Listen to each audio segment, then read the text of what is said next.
उनके लिए बहुत खतरनाक है।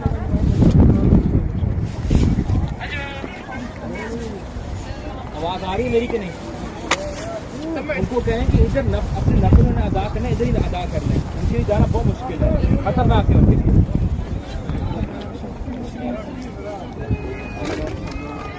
ये हम गारे हिरा पे करीब बिल्कुल आ गए हैं। अब नीचे उतर के गारे हिरा है और हम यहाँ लोग नफिल पढ़ रहे हैं, 2 रकात नमाज नफिल शुक्राने के। और यहाँ पर बहुत रश है और ये बहुत ख़तरनाक, मैं आपको वीडियो में दिखाता हूँ। ये गारे हिरा है जहाँ रश लगा हुआ है, लोगों का हजूम लगा हुआ है। ये वो जगह है जहाँ हुजूर पाक सल्लल्लाहु अलैहि वसल्लम इबादत की और पहली वही नाजिल हुई। ये वो मुक़द्दस मकाम है। अल्लाह हम सबको यहाँ आने की तौफीक अता फरमाए, आमीन अल्लाहुम्मा आमीन। ये देख रहे हैं आप, बहुत रश है यहाँ पर। और ये पहाड़ से ऊपर, जो ऊपर आके फिर नीचे उतरना पड़ता है। फिर जो है ये 2 रकात नमाज नफिल लोग